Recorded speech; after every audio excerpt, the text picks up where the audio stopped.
नमस्कार, मी ऋषी देसाई. संकल्प 2023 लक्ष्य 2024 या विशेष कार्यक्रमात आपलं स्वागत. अखेर ज्याची उत्सुकता होती, अखेर ज्याची अपेक्षा होती, अखेर ज्याची प्रतीक्षा होती, ती गोष्ट आज अखेर संसदेच्या पटलावर आली आणि देशभरात तसा खऱ्या अर्थानं सकारात्मक आणि आनंदाचा सूर पाहायला मिळतोय. देशाचा अर्थसंकल्प सादर झाला. या अर्थसंकल्पाचं नेमकं विश्लेषण काय मिळालं याचा आपण त्या क्षेत्रातल्या तज्ज्ञांकडनं जाणून घेण्याचा प्रयत्न करतोय. सुरुवातीला जातोय आपल्यासोबत कर सल्लागार अर्चना भिंगारडे मॅडम आहेत, फायनान्शियल सल्लागार आहेत ते. मॅडम, या सगळ्या अर्थसंकल्पाकडे तुम्ही कसं पाहताय? हा अर्थसंकल्प खूपच चांगला आहे माझ्या मते. ह्याच्यावरती शिक्षण, अन्न, रिटायर्ड लोक आणि महिलांसाठी देखील खूप चांगले पॅकेजेस आलेले आहेत. 2 लाख रुपये महिलांना 2 वर्षासाठी 7.5% ठेवायला मिळणार आहेत. रिटायरमेंटच्या जी लोक रिटायर झाले आहेत त्यांच्यासाठी जी मुदत 15 लाख होती ती 15 लाखापासून 30 लाखापर्यंत नेली गेलेली आहे, सिनियर सिटीजन स्कीम्स.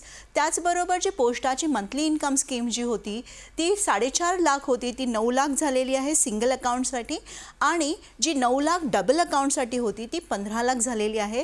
ते एक खूप सुंदरच काय म्हणायचं पॉईंट आहे ह्या बजेटचा. आणि त्याचबरोबर बाकी देखील डिजिलॉकर जो ट्रस्टसाठी आहे, बँकांसाठी आहे, हे पण खूप छान आहे. पॅन कार्ड आपलं जे आहे ते पॅन कार्ड एकच कार्ड असेल ज्याच्यावरती सगळ्या गोष्टी आपल्या टॅग होणार आहेत. तर ह्या सगळ्या गोष्टी खूप चांगला आशादायक बजेट आहे हे. अत्यंत महत्त्वाचा प्रश्न आज असा निर्माण झाला आहे की टॅक्स बाबत काय, म्हणजे आपल्यापेक्षा 5 लाखापर्यंत तरी मिळावं असं वाटत असताना वास्तवात मात्र 7 लाखापर्यंत गेली आहे. मी सीए निखिलेश सोमण सरांना विचारतोय. प्रश्न माझा अत्यंत महत्त्वाचा आहे. आज नेमकी घोषणा काय झाली आहे? कारण अचानक आनंदाचा सूर आलाय, त्या आनंदावर मिठाचा खडा मलाही टाकायचा नाही आहे, पण नेमकी घोषणा काय झाली आहे आणि त्याच वेळेला काही संभ्रम पण आहेत. म्हणजे जुनी नवी कर प्रणाली, नेमकी घोषणा काय झाली आहे, नेमका दिलासा काय मिळणार आहे? CA Nikhilesh Soman sir. नमस्कार. बघा, बजेट तर अत्यंत छानच मांडलेलं आहे, याबद्दल वाद नाही. कारण कधी नव्हे ते असं मध्यमवर्गीयांकडनं एकदम म्हणजे आपण म्हणतो ना, सगळ्यांना आनंद भरभरून ओसंडून वाहतोय. मला काही प्रतिक्रिया व्हॉट्सअपवरती आल्यात की कर प्रणालीमध्ये त्यांना आता 7 लाखाचा जो स्लॅब माननीय वित्तमंत्र्यांनी केलेला आहे. आता याच्यात बेसिक 2 महत्त्वाचे मुद्दे ते आधी समजून घ्या. कारण कसं असतं, आपण जसं तुम्ही म्हणालात की मिठाचा खडा टाकणं नाही, पण आधी हे आपण समजून घेतलं पाहिजे की नेमकं झालंय काय. एवढी जे 7 लाखापर्यंत ज्यांनी घोषणा केली तर त्याच्यासमोर दुसरं काय घडलंय का इन्कम टॅक्समध्ये, कररचनेमध्ये, हे आपण आधी जाणून घेऊया. सगळ्यात पहिला बदल एक लक्षात घ्या की आपण इतके वर्ष जुन्या कर प्रणालीमध्ये डिफॉल्ट कर प्रणाली म्हणून मानत होतो आणि तुम्हाला गेले 2 वर्ष वित्तमंत्र्यांनी चॉईस दिला होता की तुम्ही हवं तर नव्या कर प्रणालीमध्ये शिफ्ट होऊ शकता. या बजेटमध्ये त्यांनी असं सुतोवाच केलं की याच्यापुढे नवीन कर प्रणाली ही डिफॉल्ट असेल, बाय डिफॉल्ट असेल, ही सगळ्यांनाच अंगीकारावी लागेल. तुम्हाला जर हवं असेल तर तुम्ही जुन्या कर प्रणालीमध्ये आता शिफ्ट होऊ शकता. हा पहिला बदल.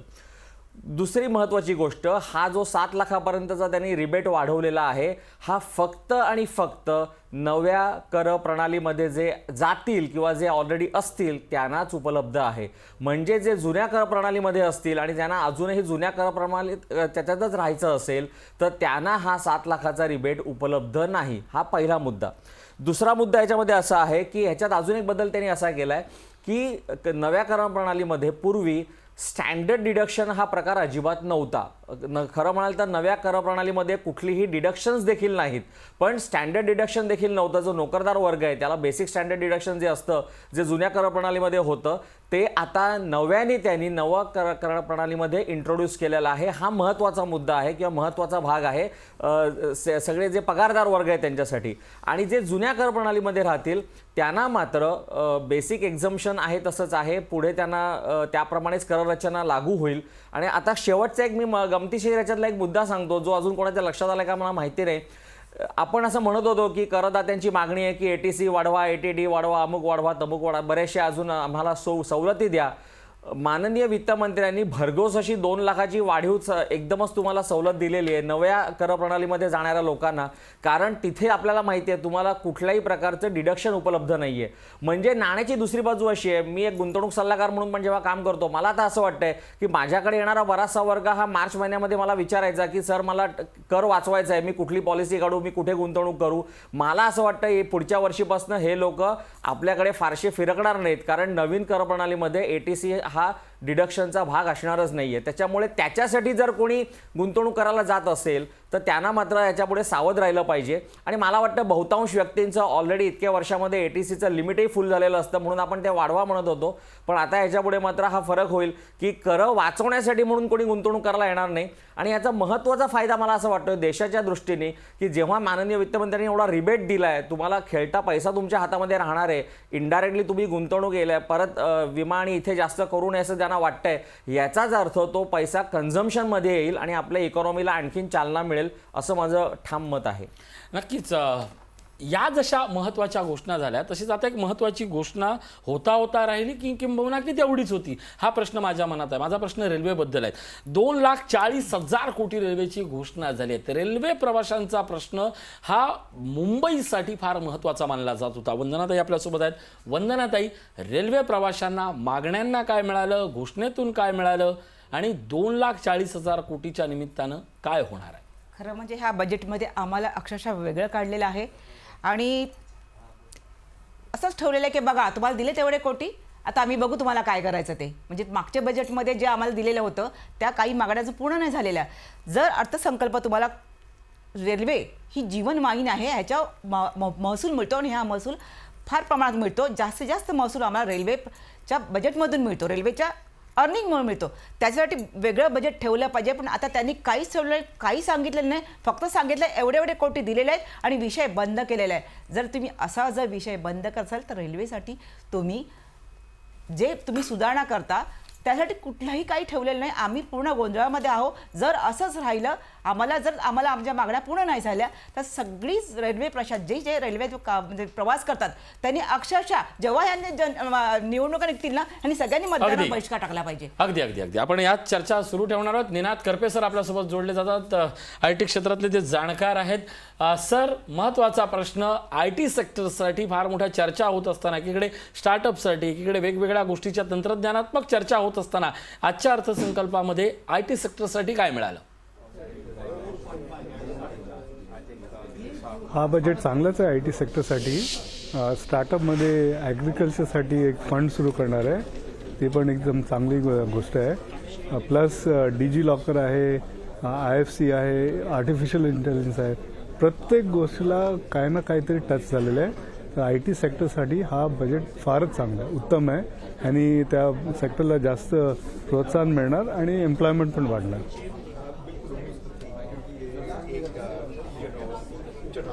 अर्थातच IT सेक्टरमध्ये येणार आहे. त्या अनुषंगानं ओव्हरऑल बजेटच्या बाबतीत आपली काय प्रतिक्रिया आहे? ओव्हरऑल बजेटचं बरंच कव्हरेज आहे. तुम्ही कॅपिटल इन्व्हेस्टमेंट म्हणा, पर्सनल टॅक्स बेनिफिट म्हणा, इनडायरेक्ट टॅक्सेसचे जे इम्पॅक्ट अजून काय करण्यासारखे नाही, पण बरेचसे रेट्स कमी केलेले आहेत आणि थोडे स्टार्टअप्सचे केले, फिनटेक इंडस्ट्रीसाठी केले, स्किलिंगसाठी केले, नर्सिंग केले. मला वाटतं ह्या बजेटचं जे कव्हरेज आहे एवढं मोठं कव्हरेज आहे की मी कधी असं बजेट बघितलं नाही. अगदी हा जो मुद्दा आहे सर, त्याच मुद्द्याकडे मी येणार होतो आणि विशेषत्वानं IT सेक्टरच्या थोडासा संदर्भित आहेत. यातल्या दोन घोषणांकडे मला तुमचं लक्ष वळवायचं आहे. देशातल्या शेतकऱ्यांसाठी डिजिटल प्लॅटफॉर्म उभारले जाणार आहेत आणि दुसरी महत्त्वाची गोष्ट म्हणजे शाळकरी मुलांसाठी डिजिटल ग्रंथालय योजना. हा जो डिजिटल क्षेत्राचा विस्तार हा फक्त IT सेक्टर पुरता मानला जात होता, तो वेगवेगळ्या क्षेत्रात जाताना त्याचा गांभीर्यपूर्वक किंबहुना ही सुरुवात झाली आहे. या बदलाकडे IT सेक्टर आता कसं पाहिलं, शेतकरी किंवा मुलांच्या बाबत? नाही काय, आता IT सेक्टर नुसतं शहरात इम्पॅक्ट व्हायला नाही पाहिजे, गावात Tier 2 Tier 3 टाउनमध्ये पण जायला पाहिजे. आणि ते कधी जाणार, जेव्हा तुम्ही ॲग्रिकल्चर सेक्टर आहे, रुरल सेक्टर जाणार, त्यांना ITचा इम्पॅक्ट होणार, तेव्हाच होणार. आणि हे सगळं सरकारने इन्व्हेस्टमेंट सुरू करायला पाहिजे, मग इंडस्ट्री जाणार. तर या बजेटमध्ये ही सुरुवात छान झालेली आहे आणि शहरात सुद्धा नाही पण गावात सुद्धा आता IT क्षेत्राचं इम्पॅक्ट होईल असं मला तर वाटतं. अगदी यातला आणखीन एक महत्त्वाचा भाग, संपूर्ण अर्थसंकल्पाचा जर नूर पाहिला तर नव्या गुंतवणूकदारांना एक नव्या संधी मिळतील किंबहुना गुंतवणूकदार पुन्हा क्षेत्राकडे येतील असं वाटतं का, किंवा त्यांच्यासाठी पॉझिटिव्ह मेसेज आहे का? पॉझिटिव्ह मेसेज आहेच, कारण काय होणार की हे सगळ्या जे अनाऊन्समेंट झालेले आहेत त्यांनी जे कॅपिटल इन्व्हेस्टमेंट वाढणार, IT बॅकबोनमध्ये वाढणार, आता आर्टिफिशियल इंटेलिजन्स इन्स्टिट्यूट्स आहेत, स्किलिंग आहेत, त्यांनी सगळ्यांना प्रोत्साहन मिळणारच आणि नवीन इन्व्हेस्टमेंट बरंच होणार मला तर वाटतं. फार महत्त्वाच्या गोष्टी होत्या त्या म्हणजे कोविड काळाच्या नंतर मागचे 2 अर्थसंकल्प हे तुलनेनं सरकारची कामगिरी ही उंचावणारे होते, पण आता लोक सावरत आहेत, लोक पुन्हा नोकऱ्यांकडे वळत आहेत, कामधंद्यांकडे वळत आहेत. अशा या परिस्थितीत ओव्हरऑल बजेट हे सामान्य माणसाला कितपत बळकट देणार आहे? सामान्य माणसांना एक टॅक्सचे बरंच रिबेट आलेलं आहे. जे इनडायरेक्ट टॅक्सेसचं जर इम्पॅक्ट आहे लगेच कळेलच, पण मला पण वाटतं त्यांनी इम्पॅक्ट होणारच. दुसरं म्हणजे काय आहे की नुसतं नोकरी नाही, पण स्टार्टअप्सवरती पण बराच या बजेटमध्ये 2-3 गोष्टी आलेल्या आहेत. आणि मी स्टार्टअप इंडस्ट्रीमध्ये असल्यामुळे, व्हेंचर फंडमध्ये असल्यामुळे मी बघतो आहे की आता स्टार्टअप फाउंडर्स नुसते शहरातनं येत नाही, महाराष्ट्रामध्ये सुद्धा लहान लहान टाउन्समधनं, गावातनं पण स्टार्टअप करणारे येत आहेत. तर हे स्टार्टअप कल्चर पण बराच वाढतो आहे आणि त्यांनी पण एम्प्लॉयमेंट वाढेल. आपण स्टार्टअपचा जो उल्लेख केला त्यामुळे स्पेसिफिक प्रश्न असा आहे की स्टार्टअपसाठी दिलेली, अर्थात ही फार छोटी आहे असंही मी म्हणणार नाही, कारण एकाच वेळी MSMEच्या माध्यमातून फार मोठी मदत केली जाते, सेंट्रल गव्हर्नमेंटकडनं मदत केली जाते, स्टेट डिपार्टमेंटकडनं मदत केली जाते, पंतप्रधान योजने, वेगवेगळे प्रवाह हे स्टार्टअपसाठी. आणि मुळात जी मानसिकता होती ती मानसिकता आता कागदावरही उतरली आहे, प्रशासनाच्या कामातही उतरली की स्टार्टअपला बूस्टअप देण्यासाठी मुळात पंतप्रधानांचा तो सूर असल्यामुळे फार मोठं जे उद्योजकीय वातावरण आहे या सगळ्यामध्ये स्टार्टअपसाठी आयकरात 1 वर्षाची जी सूट आहे ही घोषणा छोटी असली तरी तुम्हाला ती नव्या लोकांसाठी किती मोठी वाटते? नाही, ही घोषणा छोटी आहेच, कारण 1 वर्ष पण लगेच संपणार. पण काय त्याचं त्यांनी कळतं की सरकारनं जे काय प्रॉब्लेम्स आहेत ते सॉल्व्ह करायची वृत्ती आहे. स्टार्टअपचे जे काय इश्यूज चालत आहेत, तर त्यामुळे हा एक इंडिकेशन आहे की आणखी काय जे इश्यूज असणार स्टार्टअपचे ते हळूहळू सॉल्व्ह होतील. मला तर आता ॲग्रिकल्चरल ॲक्सेलरेटर फंडचे डिटेल्स अजून आले नाहीत. त्याच्यात किती पैसे सरकार गुंतवणार आहेत, किती स्टार्टअप फंड ॲग्रिकल्चरमध्ये होणार, ते समजा मोठा अमाऊंट असला तर त्याचा जो इफेक्ट आहे, इम्पॅक्ट आहे, बराच होऊ शकतो. कारण ॲग्रिकल्चरमध्ये आम्ही आता वर्षाला आमच्याकडे 20-25 हजार पिच डेक्स येतात, पण ॲग्रिकल्चरचे अजूनही जास्त येत नाहीत पिच डेक्स. आणि त्याच्यात जर स्टार्टअप्स वाढले आणि या ॲक्सेलरेटर फंडमुळे आणखी ॲग्रिकल्चर क्षेत्रात स्टार्टअप्स आले, त्याचा इम्पॅक्ट बराच होईल. हां, त्याच प्रभावाची जेव्हा आपण चर्चा करतो त्यावेळेला एक महत्त्वाचं म्हणजे सरकारवर जी सातत्यानं टीका होत होती की हे उद्योजक आणि गुंतवणूकदारांच्याच बाबतीत विचार करणार आहे, पण ओव्हरऑल सेक्टरचा फायदा देखील इंडस्ट्रीला होत असतो, हा देखील एक मूलभूत विचार मांडला. म्हणजे इन्फ्रास्ट्रक्चरच्या सोबतीला तुम्ही डिजिटली विचार करा, तुम्ही बाकीच्या गोष्टींचा विचार करा, तो विचार झालाय असं आपल्याला वाटतं का? हो, नक्की झालेलं आहे. आणि आता गिफ्ट सिटीवरती पण बरेचसे बेनिफिट्स दिले आहेत. KYCचा प्रॉब्लेम होता खूप, ते पण म्हणतायत. तुम्ही डिजिलॉकरचं पण आता हे करतात. म्हणजे बरेच लहान लहान असे जे अनाऊन्समेंट्स केले आहेत त्यांनी जो ओव्हरऑल इम्पॅक्ट चांगलाच होणार. अगदी एक उद्योगासंदर्भातला एक करपे सर उद्योगासंदर्भातला एक प्रश्न आहे. करपे सर, उद्योगासंदर्भातला प्रश्न आहे. क्रेडिट रिव्हॅम्प स्कीम जी आणली आहे त्याला 9,000 कोटींची तरतूद झाली आहे. म्हणजे छोट्या आणि मध्यम उद्योगांसाठी 1 एप्रिलपासून ही स्कीम येणार आहे, त्याला 9,000 कोटींची तरतूद आहे. आणि त्यातलं सगळ्यात महत्त्वाचं म्हणजे 2 लाख कोटीच्या मोफत क्रेडिट गॅरंटी मिळवून देण्यात त्याचा फायदा होणार आहे. उद्योजकांचा विचार करताना अर्थसंकल्पातली तरतूद ही छोट्या उद्योजकांसाठी किती महत्त्वाची असते, विशेषत्वाने ज्यावेळी बँकांकडे कर्ज म्हणून ज्यावेळी जातो त्यावेळेला? नाही, ह्याचं खूप इफेक्ट होणार. कारण क्रेडिट गॅरंटी स्कीम जी आहे without collateral medium size industry स्टार्टअप्सना मिळतात पैसे आणि ह्याचं कव्हरेज बरंच मोठं आहे. पण दुसरी एक अनाऊन्समेंट झाली आहे जी काय की जे मोठे कंपनीज MSMEना खर्च जे बुक करतात तो खर्च मिळणार नाही अनलेस जोपर्यंत ते ॲक्च्युअल पेमेंट करत नाही. तर पेमेंट झालं तरच खर्चाचा टॅक्स बेनिफिट मिळणार. हा एक मोठा इम्पॅक्ट आहे. आणि काय होणार की MSME लोकांना जे कॅश फ्लो अडकलेलं असतं, मोठे कंपनीज पेमेंट देत नाही, हा सगळा पैसा मिळणार आणि अगदी. याचा पण इफेक्ट होणार. आणि क्रेडिट गॅरंटी स्कीमचा पण होणार. हे दोन्ही मिळून बराच इफेक्ट होणार आहे MSME वरती. नक्कीच ह्या गोष्टी खरंच आज घोषणा झाल्यात, पण तेवढाच प्रभावीपणे अंमलबजावणी झाली तर आणखीन खरंच विकासाच्या वाटेला छान बहार येईल, एवढं मात्र नक्की. धन्यवाद करपे सर, आपल्यासोबत करपे सर होते आणि त्यांच्याकडनं माहिती जाणून घेतली. अजित अभ्यंकर सर आहेत. अभ्यंकर सर, यंदाचा अर्थसंकल्प थोडासा मला वेगळा वाटतोय. खरं तर मी उद्योजकांबद्दल, गुंतवणूकदारांबद्दल, कष्टकऱ्यांबद्दल बोलणार नाहीत. मला 2-3 गोष्टी याच्यात माणूस म्हणून दिसत आहेत आणि मला त्याच्यातला एक सजग नागरिक म्हणून त्याची उत्तरं आणि मला त्या गोष्टी फार वेगळ्या वाटल्या आहेत. की तुरुंगात असलेल्या गरीब कैद्यांना आर्थिक मदत मिळणार, ही जेव्हा घोषणा झाली त्यावेळी बेंचेस वाजवले गेले, पण एक समाधानही दिसलं. तशी आणखीन एक मला मोठी घोषणा दिसली, ती म्हणजे या सगळ्या अर्थसंकल्पाच्या निमित्तानं मशीनद्वारे मैला उचलण्याची नवी योजना आणली जाणार आणि युद्ध पातळीवरती राबवली जाणार. PM आवास योजनेचं बजेट आणलं गेलं. एकलव्य मॉडेल निवासी शाळांसाठी घोषणा झाली. कृषी क्षेत्रासाठी आता स्टार्टअपचा विचार होतोय. नागरिकांचं दरडोई उत्पन्न वाढवताना रोजगाराच्या संधी वाढवल्या जातील, याबद्दलही आता विचार आहे. तुम्हाला या सगळ्या अर्थसंकल्पात दिसलेला भारतीय नागरिक कुठे आहे?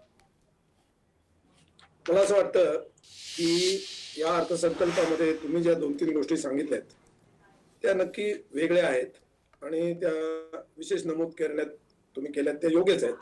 की महिलांसाठी 2 लाखापर्यंत मला वाटतं 7.5% व्याज, किंवा पुअर प्रिझनर्स जे अफोर्ड करू शकत नाही, दंडाची रक्कम वगैरे त्यांना काय मदत देणं, हे विशेष आहे आणि डेफिनेटली त्याचं स्वागत आहे.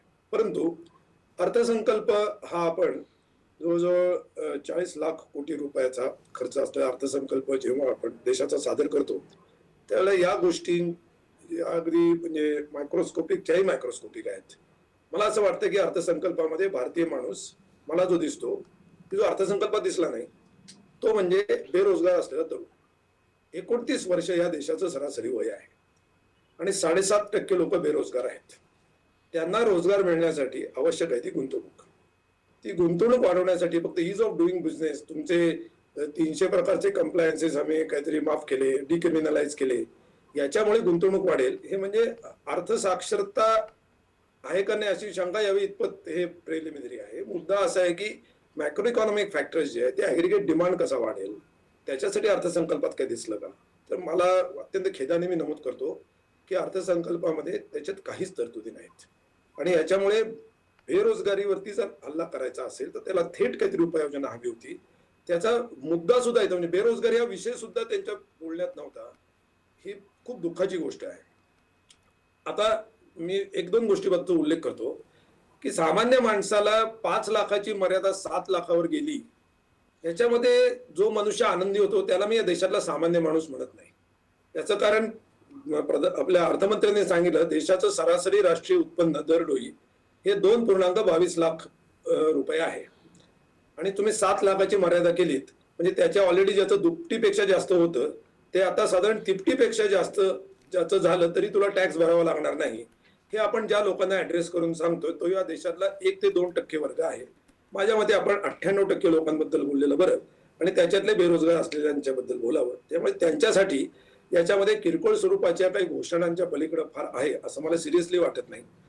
आणि म्हणून हा अर्थसंकल्प माझ्या दृष्टीने हा अत्यंत निराशाजनक तर आहे, परंतु प्रश्नांना म्हणजे त्या 7 त्यांनी जे काही पिलर्स सांगितले त्याच्यामध्ये युथ पॉवर मध्ये अनएम्प्लॉयमेंटचा उल्लेखही नाही आणि त्याच्यासाठी काही 47 लाख लोकांना एक अप्रेंटिस स्टायपेंड देणार, त्याची मला तपशील काही कळला नाही. म्हणजे सरकार स्वतःहून देणार का त्यांना कुठं रोजगार देणार, आणि ते नंबर 47 लाख म्हणजे देशाच्या टोटल अनएम्प्लॉयमेंटच्या फिगरचा विचार केला तर काहीच नाही. म्हणजे तर मला असं वाटतं की दिस हॅज टू बी रिथॉट. आणि ॲग्रिगेट लेवलला जर सांगायचं झालं तर आपल्या देशातलं ग्रॉस कॅपिटल फॉर्मेशनचा जो रेट आहे तो गेले अनेक वर्ष म्हणजे 12-13 सालापासून तो खालीच जात चाललेला आहे. त्याच्याबद्दल कोणीही अंदाजपत्रकाच्या चर्चेत बोलत नाही. 5 आणि 7 लाखाबद्दल आपण बोलत बसतो. ग्रॉस कॅपिटल फॉर्मेशन जोपर्यंत वाढत नाही तोपर्यंत काही होणार नाही आणि ते वाढवण्यासाठी याच्यामध्ये काही तरतुदी नाहीत.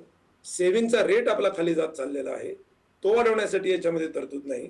आणि त्याच्यामुळे माझ्या मते I am absolutely dissatisfied with this budget. आणि शेवटचा मुद्दा डेफिसिट, ज्याच्याबद्दल सगळं डेफिसिट आपण बोलतो, ते डेफिसिट आता 5.9% आहेच. माझा डेफिसिट जास्ती असायला अजिबात आक्षेप नाही, परंतु डेफिसिट एवढं करून डेफिसिट 5.9% आहेच.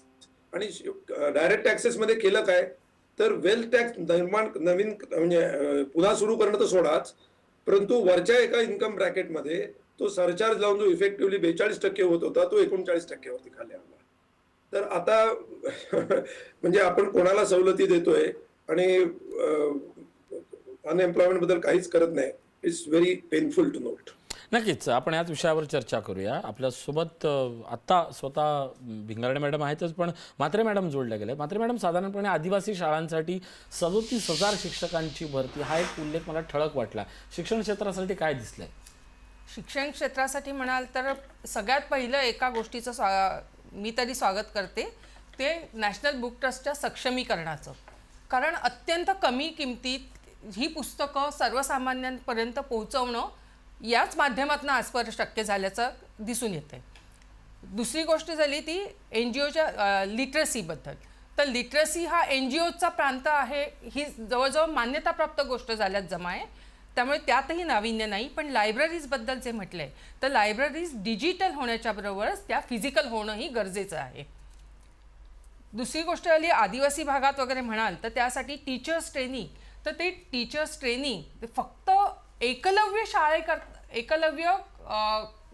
शाळांकरता जर काही शिक्षकांची भरती होत असेल तर ते पुरेसं नाही आहे.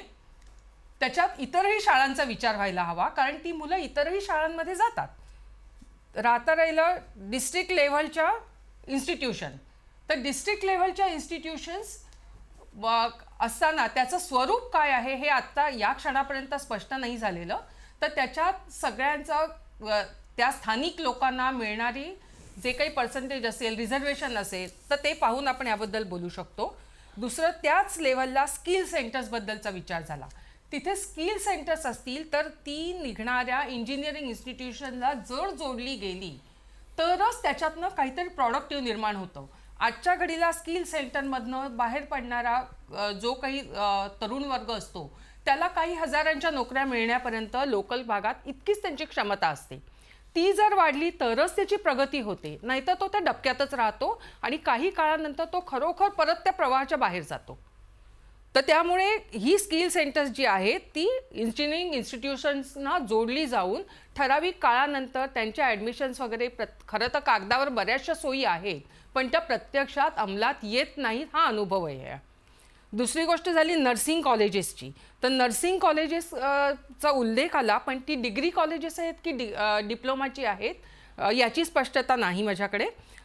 पण जरी ती डिप्लोमा असतील तर ती डिप्लोमाच्या नंतर ठराविक काळानंतर परत जसं स्किल सेंटरच्या बाबतीत म्हटलं तेच याही बाबतीत म्हणते की त्यांना डिग्री कॉलेजेसना जाणं, एक ठराविक काळ त्यांनी ती नोकरी केल्यानंतर त्यांना जर मेडिकल कॉलेजेसना काही रिझर्वेशन त्यांच्यासाठी ठेवता येत असेल तर तो एक त्यांच्यासाठी आकर्षणाचा विषय ठरेल आणि ते त्या प्रांतात राहतील. कारण कितपत माहीत आहे मला माहीत नाही, पण सरकारी कॉलेजेसमध्ये जी नामवंत कॉलेजेस आहेत अशा नर्सिंग कॉलेजेसमध्ये आज परदेशातनं लोक येऊन अक्षरशः एक बॅचेसच्या बॅचेसना जसं IITमध्ये वगैरे कॅम्पस प्लेसमेंट मिळतं तसं या मुलांना मिळतं आहे. आणि ही सगळीजणं स्वतःचं हे करून आपला देश सोडून जायला तयार होतात. पण तिथे गेल्यानंतर त्यांना ठराविक ह्याच्यातच कॅटेगरीत राहावं लागतं. पुढची शिक्षण वगैरे फार क्वचितच होतं. तर जर आपल्याकडे इन्सेंटिव्ह असला तरच हा जो ज्याला क्रिमी लेअर म्हणतात त्या शिक्षणाच्यातलं नर्सिंगमधला जो क्रिमी लेअर आहे तो आपल्या देशात टिकेल. आपण कायमच फक्त मनुष्यबळ परदेशांना पुरवण्यासाठी शिक्षण पुरवणार आहोत का याचाही विचार व्हायला हवा, कारण आपल्या देशालाही या सगळ्या स्टाफची गरज आहे. तर एवढ्या सगळ्या गोष्टी आहेत. काही गोष्टी अगदी अगदी. मी अर्चना मॅडमकडे जातो. अर्चना भिंगारडे आपल्यासोबत आहेत. मॅडम, प्रश्न असा आहे, या संपूर्ण अर्थसंकल्पात जर बारकाईनं पाहिलं तर शेवटाच्या गोष्टीवर काम न करता प्रारंभाच्या गोष्टीवर काम केले, म्हणजे स्किल सेंटरवर जास्त भर देण्यात आला आहे किंवा जिथनं ही सगळी प्रॉडक्टिव्हिटी तयार होते, डिजिटल लायब्ररीचं असेल, जिथनं उगम आहे त्या गोष्टीवर फोकस, ज्याला आपण इन्फ्रास्ट्रक्चर असा, म्हणजे तो शब्दही माझ्या दृष्टीनं खोटा आहे, मूलतः प्राथमिक संरचनात्मक जे ढाचात्मक काम असतं त्याच्यावर अनुषंगानं हा पूर्ण ओव्हरऑलचं बजेटचे किंवा त्यातल्या तरतुदी दिसत आहेत का आपल्याला? स्किल डेव्हलपमेंट तुम्हाला म्हणायचं असेल कदाचित. हा, स्किल डेव्हलपमेंट किंवा प्रत्येक सेक्टरमध्ये मुळाच्या गोष्टीवर काम केलेलं दिसतंय. बरोबर आहे. म्हणजे रेल्वेसाठी प्रत्यक्ष रेल्वेची सोय न करता त्याच्यासाठी ओव्हरऑल इन्फ्रास्ट्रक्चरसाठी निधी देणं, हे असं तुम्ही बघताय का? रेल्वेसाठी निधी देत आहेत का? नाही, सॉरी, हा मला प्रश्न असा आहे की या सगळ्या अर्थसंकल्पात नेहमी लोकप्रिय सुलभ घोषणा करताना एक गोष्ट केली जाते की फायनल हे असं असं मिळणार. ते तसं थेट न मिळता त्याच्या जी सुरुवात असते, ज्याचं इन्फ्रास्ट्रक्चर असतं, ज्याचा पाया असतो, मूळ असतो, रूट असतो, त्याच्यावर काम केलेलं दिसतं असं ओव्हरऑल तरतुदीत मला दिसतंय. तुम्हाला कसं दिसतंय? बरोबर आहे तुमचं म्हणणं. मला पण म्हणजे बेसिक जे आहे मनुष्यबळ आहे त्याला सक्षम करणं आणि त्या सक्षम करतानाच त्याची त्याचं प्रोडक्टिव्हिटी वाढवणं, हे याच्यावरती भर घातला गेला आहे. सो असं दिसतं आहे की आपल्या देशाचा जो काही तरुण वर्ग जो बाहेर येईल त्या तरुण वर्गाकडे फक्त आणि फक्त एखादी डिग्री नसताना त्याला आणखी एक घोषणा मला खूप चांगली वाटली की जी सुंदर नॉन अकॅडमिक बुक्स आहेत ती पुस्तकं देखील नॉन रिजनल लँग्वेज म्हणजे वर्नॅक्युलर लँग्वेज, मराठी असेल, हिंदी असेल, उर्दू असेल, कन्नडा असेल, त्या लँग्वेजमध्ये भाषांतरित करून त्यांच्यापर्यंत पोहोचवण्याची सोय करण्यात येईल. आणि मला वैयक्तिक असं वाटतं की माणसाने फक्त डोमेन स्किलवरती भर न देता त्याला खूपशा पीपल स्किल लागतात, सॉफ्ट स्किल्स लागतात आणि ह्याच्यावरती भर दिला जातो आहे. आर्टिफिशियल इंटेलिजन्सच्या 3 इन्स्टिट्यूट ॲक्च्युली देशामध्ये एक उभारण्यात येणार आहे आणि त्याचा खरंच खूप चांगला फायदा आपल्यासाठी होणार आहे. अगदी. सी एस सोमण सरांकडे जातोय. सोमण सर, बजेटला शेअर बाजारानं सलामी दिल्याची एक अपडेट येते. 1100 अंकांनी सेन्सेक्स वाढल्याचं समजतंय. 2.24 लाख कोटींनी गुंतवणूकदार श्रीमंत झाल्याची आकडेवारी येते. नेमकं काय खरं घडतंय? शेअर बाजारानं काय रिॲक्शन दिली आहेत गुंतवणूकदार आणि बाजार काय म्हणतोय? बघा, आपण जर इतिहास बघितला तर गेल्या 25 वर्षाचा जर आपण डेटा काढून बघितला तर आजपर्यंत 13 वेळेला शेअर बाजार हा बजेटनंतर वर गेला आणि 12 वेळेला तो खाली गेला आहे. खरं म्हणाल तर ही थोडी इम्पल्सिव्ह रिॲक्शन बाजाराची नेहमी असते. खरा बाजार काय म्हणजे बाजाराला वाटतंय हे आपल्याला येणाऱ्या 2 दिवसातच कळून चुकेल. कारण आज माननीय वित्तमंत्र्यांनी ह्या ज्या घोषणा केलेल्या आहेत ह्याचं डिटेल जेव्हा सिनॉप्सिस प्रत्येकाला हातात येईल, आम्ही देखील बजेट जेव्हा डिटेलमध्ये वाचू त्यावेळेला आपल्याला एक्झॅक्टली त्यांना काय म्हणायचं हे लक्षात येईल. त्यामुळे बरेच वेळा असं होतं की प्रायमा फेसी काही गोष्टी असं वाटतात. आता जसं एक अगदी साधा मुद्दा मी सांगतो की आपल्याला असं वाटतंय की बेरोजगारीवरती उल्लेख नाही. शब्द बरोबर आहे की उल्लेख कुठे नाही, पण हेच आपण बघत असताना आपण 2 गोष्टी प्रामुख्याने विसरतोय की मागच्या वर्षी कोरोना काळापासून आपल्या देशाने अंत्योदय योजनेतनं 80 करोड जनतेला 1 वर्ष मोफत अन्नधान्य पुरवलंय. आता मला सांगा, तुम्हाला रोजंदारी देऊन तुम्ही एकीकडे म्हणता महागाई पण झाली आहे आणि 80 कोटी जनतेला मोफत जेव्हा एक सरकार अन्नधान्य देते जे आजपर्यंत त्या इतिहासात कधी झालेलं नाही, त्यावेळेला सरकार सर्वसामान्यांचा विचार करत नाही असं मला तरी वाटत नाही आणि किंबहुना बरेच जण माझ्याशी सहमत असतील. दुसरी गोष्ट, इन्फ्रास्ट्रक्चरचं आपलं जे बजेट आहे, ॲलोकेशन करण्याची जी सरकारची पद्धत आहे ही प्रामुख्याने जर तुम्ही गेल्या 5-7 वर्षात बघितली तर इतक्या प्रचंड प्रमाणात ते तिथे गुंतवणूक वाढवत आहेत. आणि आपण जो शब्द वापरतो ना, पायाभूत मूलभूत सुविधा, तर ह्या वाढवण्याकडे ह्या सरकारचा गेले अनेक वर्ष कल आहे आणि या वर्षी त्यांनी ड्रास्टिकली अशी 33% अधिक गुंतवणूक आणलेली आहे इन्फ्रास्ट्रक्चरमध्ये. आणि याचाच परिणाम बघा, आता इन्फ्रास्ट्रक्चरमध्ये जेव्हा 10 लाख कोटी येतात, शेवटी रस्ते तुम्ही आम्ही बांधत नाही, तिथे रोजगार हमी योजनेतले कामगारच म्हणजे ते रस्ते बांधतात किंवा अनेक प्रकारची तिथे ज्या अकुशल कामगार म्हणा किंवा इतर जे आपण म्हणतो ना असंघटित क्षेत्र जी आहेत त्या सगळ्यांना त्याच्यातनं काम मिळतं. रोजगार उपलब्ध जे होणार आहे तो अशा ठिकाणून होणार आहे जिथे सरकारने जास्तीत जास्त ॲलोकेशन देण्याचा प्रयत्न केला आहे. त्यामुळे जरी आकडे दिले नसतील की बाबा आम्ही एवढ्या नोकऱ्या देऊ, कारण बघा एवढ्या नोकऱ्या देऊ म्हटलं तरी उद्या तुम्ही म्हणणार की कशावरून तुम्ही एवढ्या नोकऱ्या देणार. त्यापेक्षा सरकारने दाखवून दिलंय की आम्ही इतकी इन्व्हेस्टमेंट करायला तयार आहोत. गव्हर्नमेंट स्वतःहून कॅपेक्स आणते, निर्गुंतवणुकीच्या योजना पण गव्हर्नमेंट दरवर्षी आणते, ज्याच्यातनं परदेशीय भांडवल आपण उभे करतोय आणि त्याच्यातनंच आपला भारत हळूहळू पुढे जातोय. हा अर्थात रोजगार संधी पण उपलब्ध होणारच आहेत आणि त्या होतही आहेत. फक्त ते कसं आहे आपल्याला ओळखायला आपण शिकलं पाहिजे. पण माझ्या मते बजेट अत्यंत सकारात्मक आहे आणि कधी नव्हे ते न भूतो न भविष्यती. कारण आपल्याला असं वाटत होतं पुढच्या वर्षी इलेक्शन आहे, सरकार आणखीन काहीतरी हे देईल, पण सरकारने इलेक्शन डोळ्यासमोर न ठेवता साधारण माणसाला डोळ्यासमोर ठेवूनच हे बजेट मांडलंय असं माझं तरी वैयक्तिक मत आहे. अगदी याच मतापर्यंत तटस्थपणे पाहताना या गोष्टी दिसत आहेत. पण सरकारनं प्रामाणिकपणे आपली विकासात्मक जी गोष्ट आहे त्याला त्यांनी स्वतःने निवडणुकीशी गल्लत आणू नये, तरच खऱ्या अर्थानं सामान्यांचंही ते मत बनेल, हेही तेवढंच खरं.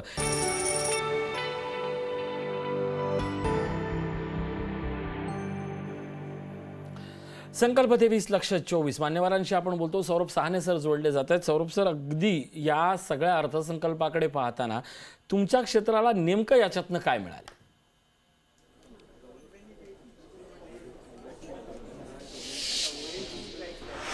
हां, हॅलो. सौरभ सर, या अर्थसंकल्पाकडे तुम्ही कसं पाहताय, तुमचं क्षेत्र कसं पाहतंय? हां, माझं क्षेत्र आहे फिनटेकचं. फिनटेक बेसिकली पेमेंट ट्रान्झॅक्शन्स असतात ना देशामध्ये, ते माझं सेक्टर आहे. हा सर, बोला, प्रश्न बोला. हा सर, तुमच्या फिनटेक या क्षेत्राकडे कशा नाही, तुम्ही प्रश्न विचारला त्याचा प्रश्न माझा सोपा आहे की संपूर्ण आर्थिक गुंतवणूक किंवा तुमचं स्पेसिफिक फिनटेक हे क्षेत्र या अर्थसंकल्पाकडे गुंतवणूक विश्लेषक म्हणून तुम्ही कसं पाहताय?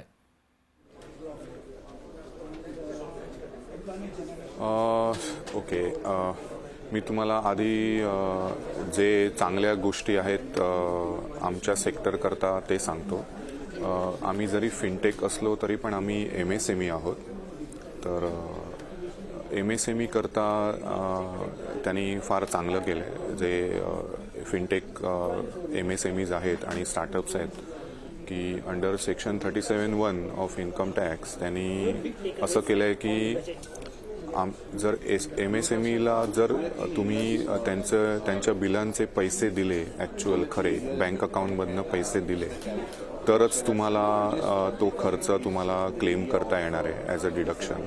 ते खूप मोठी स्टेप आहे. जर आम्ही खरंच ते इंटरप्रिट केलं आहे बरोबर, जर आमचा जे काही आमचं हा अनुमान आहे की त्यांनी हे इन्कम टॅक्समध्ये त्यांनी हा बदल केला आहे, तर तो खूप स्वागतार्ह आणि खूप मोठा निर्णय आहे आणि MSMEsना तर MSMEसाठी खूप चांगला निर्णय आहे हा. म्हणजे तुम्हाला जर तुलना करायची झाली तर त्यांनी एक बऱ्याच वर्षांआधी एक PF त्यांनी पेमेंट बेसिसवरती अलाउ केलं होतं ॲज अन एक्सपेन्स. सो त्यानंतर आय थिंक PF पेमेंट फार रेग्युलर झाले कंपन्यांकरता. तर त्या हिशोबाने आय थिंक हे MSME करता हा खूप मोठा निर्णय असेल. हा एक निर्णय आहे. दुसरं म्हणजे डिस्प्यूट रिसोल्युशन जे आहे MSMEs करता, तर त्यांनी प्रॉमिस केलं आहे की 95% ऑफ द अमाऊंट ते देतील डिस्प्यूट रिसोल्युशनमध्ये, ऑनलाईन डिस्प्यूट रिसोल्युशन. ते खूप हा एक खूप चांगला निर्णय आहे. एक चांगला लेट्स से एक पाऊल आहे एका डिस्प्यूट फ्री आणि सिम्प्लिफाईड टॅक्स रेजिममध्ये जाण्याचा. तिसरा मला असं वाटतं की त्यांनी त्यांची युवा कौशल योजना त्यांनी त्याचं बजेट वाढवलं आहे आणि ते त्याची चांगल्या प्रकारे अंमलबजावणी करणार आहे देशभर. तर हा एक चांगला निर्णय आहे गव्हर्नमेंटचा. आता हे 3 तुम्हाला मी थोडे चांगले स्वागतार्ह निर्णय सांगितले. आता ज्या आमच्या अपेक्षा होत्या ते सांगतो. फिनटेक इंडस्ट्रीच्या ज्या अपेक्षा होत्या, एकतर ते UPI ट्रान्झॅक्शन्सवरती सबसिडी वाढवणार होते. 1300 करोडवरून जास्त अशी आमची अपेक्षा होती, तर ते त्यांनी केलं नाही आहे. खूप मदत झाली असती ॲक्च्युली डिजिटल इंडस्ट्रीला आणि फिनटेक इंडस्ट्रीला आणि ओव्हरऑल इन्क्लुजन ट्रान्झॅक्शन इन्क्लुझिव्ह जे गव्हर्नमेंटचे जे हे आहेत की सगळे ट्रान्झॅक्शन्स डिजिटाईज करायचे, तर त्या दिशेने एक खूप चांगला निर्णय झाला असता. तर ते नाही झाले. आणि आमची अपेक्षा होती की गव्हर्नमेंट यावेळी कॅपिटल गेन्स कमी करेल. कारण एक 5 वर्ष आधी जेव्हा त्यांनी हे अनाऊन्स केलं होतं लॉंग टर्म कॅपिटल गेन्सवरती जो काही रेट आहे तो त्यांनी लावलेला 10%, तर तेव्हा त्यांनी सांगितलेलं त्यांची अपेक्षा आहे ॲटलिस्ट 5,000 करोड तरी ते कलेक्ट करतील, 5,000 ते 20,000 करोड. पण ॲक्च्युअल कलेक्शन त्यांचं त्याच्यात झालं नाही. तर आम्हाला असं वाटलेलं की हे गव्हर्नमेंट 10% जो टॅक्स आहे तो रद्द करेल यावेळेला, तर ते नाही झालं आहे. झालं असतं तर फार चांगलं मार्केट अजून वरती गेलं असतं. आणि डिव्हिडंड डिस्ट्रीब्युशन टॅक्स आहे तो पण त्यांनी एक गेल्या 5-6 वर्षामध्ये त्यांनी लावला आहे. तो पण नव्हता आधी, तर ते पण त्यांनी जर काढला असता तर ते छान झालं असतं. नक्कीच या अनुषंगाने आणि पॉझिटिव्ह तर खूप आहेत तसे. अगदी याच मुद्द्याकडे नेतो. म्हणजे अशा काही घोषणा झाल्या आहेत की ज्याच्याकडे पुन्हा एकदा बारकाईनं पाहण्याची गरज आहे. नवीन उद्योगांना 10 वर्षासाठी कर सवलत देण्यात आली आहे. 2 कोटी उलाढाल असलेल्या मायक्रो उद्योगांना करात सवलत देण्यात आली आहे. आणि जे एकदम ज्याला पारंपरिक असतात ते कारागीर आणि शिल्पकारांसाठी PM विश्वकर्मा कौशल सन्मान पॅकेजची घोषणा झाली आहे. कोरोनाचा फटका बसलेल्या MSMEला दिलासा मिळाला आहे. कर्ज गॅरंटी वाढली आहे. आणि गुणवत्ता सुधारण्यासाठी ही जी मगाशी योजना आहे विश्वकर्मा कौशल योजना, अशासारख्या खूप साऱ्या योजना आहेत. म्हणजे सकारात्मक पद्धतीनं छोट्या उद्योजकांचा विचार केला गेलाय. हो, नक्कीच केला गेला आहे. मी मुद्दामून जे मुद्दे एवढे प्रकाशात येणार नाहीत पण ते खूप चांगले म्हणजे खूप मोठे निर्णय आहेत ते मी तुम्हाला सांगितले. अगदी हे तर निर्णय क्रेडिट गॅरंटी स्कीमचा जो इंटरेस्ट रेट कमी होणार आहे MSME करता 1% आणि बाकीचे जे निर्णय आहेत ते तर आय थिंक सगळे लोक डिस्कस करतायत. पण मोठ्या कंपन्यांना बराच त्रास होणार आहे आम्हाला पैसे द्यायला. त्याच विषयावर यायचं आहे. म्हणजे तुम्ही टाइमात त्यांना पैसे द्यायचे आम्हाला. हो अगदी बरोबर, त्याच विषयावर येतो. छोट्या उद्योजकांचा विचार झालेला आहे. पण जो तुम्ही म्हणताय अपेक्षित तोही देखील वर्ग नागरिक आहे. अशा छोट्या उद्योगांच्या बाबतीत काय अडचणी किंवा काय संकट दिसत आहेत? ती संकट आणि अडचणी काय आहेत की ज्याची आस आज होती?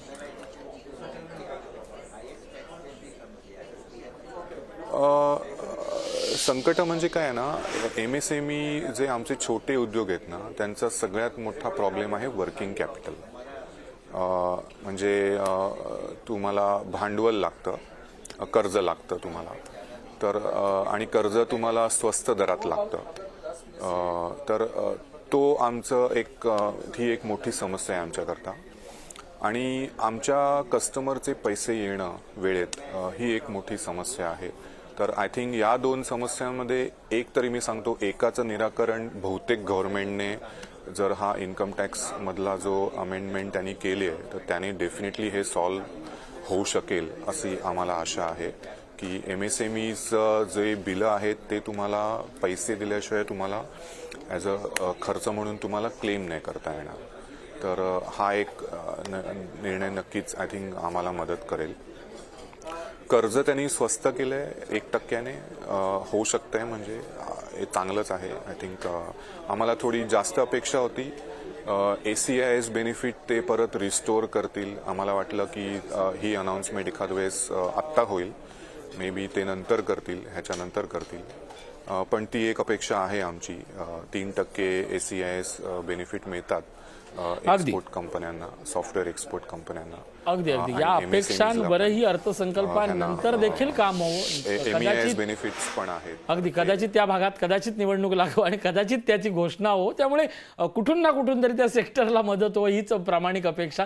धन्यवाद साने सर, सौरभ साने सर होते आपल्यासोबत. मी पुन्हा सुमन सरांकडे जातो. सुमन सर, छोट्या उद्योजकांचा फार प्रभावी विचार यामध्ये झालेला आहे. MSME बाबत देखील खूप महत्त्वाच्या घोषणा झाल्या. तुम्ही काहीतरी मुद्दे ॲड ऑन करणार होता त्या मुद्द्यांवर. अजून 2 महत्त्वाचे मुद्दे आपले ते फिनटेकचे सौरभांनी सांगितले नाहीत, म्हणजे ते माझ्या दृष्टीने पण महत्त्वाचे आहे MSMEसाठी. ते म्हणजे प्रामुख्याने आपल्याला कोरोना काळामध्ये तुम्हाला आठवत असेल की बऱ्याचशा MSMEचं डिपॉझिट हे गव्हर्नमेंटने सीज केलं होतं किंवा जप्त केलं होतं, कारण ते त्यांच्या टर्म्स पाळू शकले नव्हते.